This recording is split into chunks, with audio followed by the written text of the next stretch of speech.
Bismillahirrahmanirrahim. Assalamualaikum warahmatullahi wabarakatuh. Alhamdulillah alladzi an'amana ala nikmatil imani wal islam.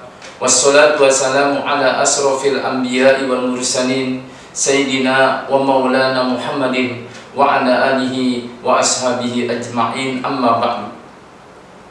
Yang kami hormati para pemirsa channel YouTube SMK Al-Ahyar 2 yang berbahagia. Pada kesempatan baik ini kita akan membahas mengenai golongan orang-orang yang merugi di bulan suci Ramadan ini. Yang pertama adalah golongan yang menganggap biasa di bulan Ramadan. Jadi orang-orang yang menganggap bulan Ramadan ini hanya biasa-biasa saja, tidak berbeda dengan bulan yang lain, tentu orang ini tidak akan melaksanakan ibadah apa yang dianjurkan oleh baginda Nabi kita, Nabi besar Muhammad SAW. Bahkan dia menganggap bahwa bulan Ramadan itu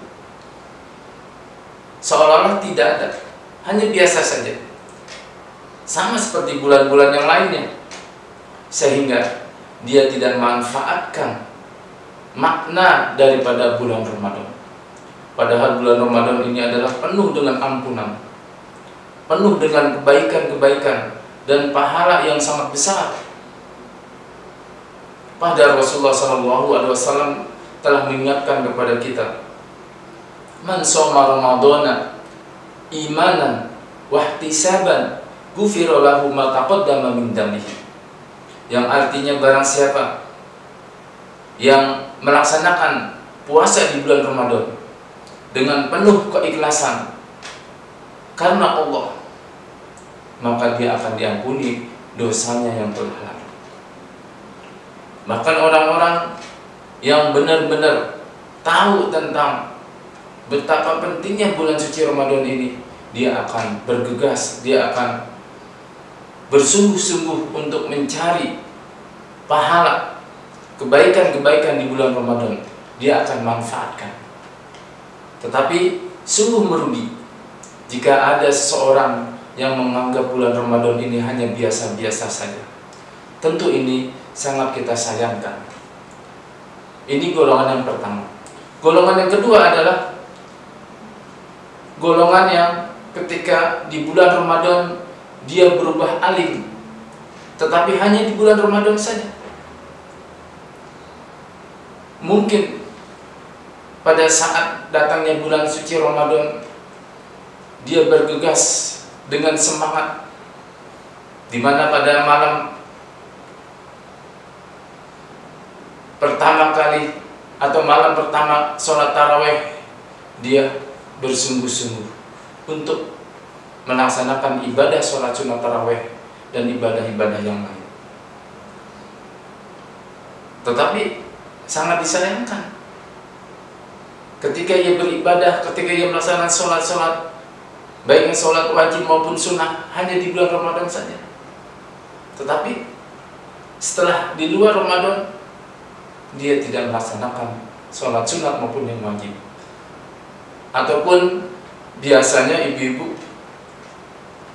para adik-adik, siswa-siswi, khususnya para siswi SMK Al-Ahyar, jangan kita mengerjakan mungkin ketika Ramadan kita yang tadinya berhijab, kita berhijab, kita melaksanakan ibadah-ibadah sunnah, tetapi di luar Ramadan, setelah Ramadan usai, kita membuka hijab kita lagi, atau kita tidak melaksanakan ibadah-ibadah sunnah ataupun yang wajib lagi. Itu sangat disayangkan. Tentu ini sangat merugi jika kita hanya berubah alim hanya di bulan Ramadan saja, tetapi di luar Ramadan kita tidak melaksanakan ibadah-ibadah yang lain. Ini yang kedua. Yang ketiga adalah orang-orang yang merugi di bulan Ramadan. Mereka melaksanakan ibadah Ramadan hanya sebatas menahan lapar dan dahaga, tetapi mereka tidak mengerjakan larangan-larangan yang lain yang tentu akan mengurangi atau menghapuskan pahala Ramadan. Boleh kita melaksanakan puasa di bulan Ramadan, tetapi juga ada hal-hal yang akan menghapuskan puasa kita. Apa? Di antaranya mungkin kita menggunjing orang lain atau menghina orang lain, atau kita cari segala keburukan kejelekan orang lain, berbuat ghibah atau menghina orang lain. Tentu ini akan menghilangkan, menghapuskan pahala puasa kita. Jadi orang-orang yang hanya menahan lapar dan haus, berpuasanya hanya seperti itu, tetapi dia tidak meninggalkan perbuatan-perbuatan, perilaku yang tidak baik, sama saja tidak ada nilai puasanya. Maka hendaklah kita jauhkan hal-hal yang seperti itu. Golongan yang keempat, orang-orang yang akan merugi di bulan suci Ramadan ini adalah mereka tidak memanfaatkan waktu di bulan Ramadan. Jadi ketika bulan Ramadan datang, dia melaksanakan ibadah puasa, ya melaksanakan ibadah puasa, tapi ibadah-ibadah yang lain dia tidak kerjakan. Ketika makan sahur, selesai sholat subuh sudah dikerjakan, tapi tidur. Habis subuh terus zuhur kebablasan, nggak sholat zuhur terus karena letih kecapean, sampai menjelang asar dia tidak sholat, baru menjelang maghrib dia bangun untuk berbuka puasa. Tentu ini sangat disayangkan. Dia tidak manfaatkan waktu, kesempatan yang diberikan oleh Allah untuk berjumpa dengan Ramadan. Dia tidak manfaatkan untuk ibadah-ibadah yang lain. Oleh karena itu, alangkah baiknya di bulan suci Ramadan ini kita benar-benar manfaatkan waktu dengan sebaik-baiknya. Misalnya kalau habis sholat maghrib, kita bisa membaca Al-Quran, bisa berzikir. Kemudian kita melaksanakan ibadah sholat sunat tarawih. Sudah selesai, kita bisa tadarus Al-Quran, membaca Al-Quran. Itu akan lebih baik. Atau membaca kitab-kitab yang lain yang bermanfaat. Kemudian setelah makan sahur kita berdoa, berzikir, bisa membaca Al-Quran lain, bisa membaca Al-Quran lagi. Tentu ini akan lebih baik.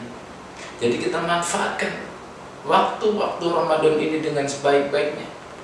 Jangan kita tidak manfaatkan, tentu kita sangat merugi. Dan golongan yang terakhir adalah manusia, seseorang yang tetap maksiat di bulan Ramadan. Mereka menganggap bulan Ramadan ini biasa-biasa saja. Orang-orang bergegas untuk melaksanakan ibadah-ibadah sunnah maupun yang wajib di bulan Ramadan. Karena apabila kita melaksanakan ibadah sunnah, sholat sunat tarawih misalnya, atau sholat sunnah qobliyah ba'diyah, di bulan Ramadan ini dibalas pahalanya seperti kita mengerjakan pahala yang wajib. Atau kita bersedekah, atau kita berbuat baik, akan dilipat gandakan oleh Allah Subhanahu wa Ta'ala.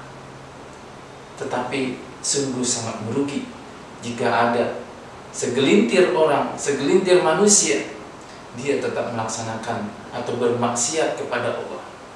Dia tidak mengerjakan sholat, dia tidak berpuasa.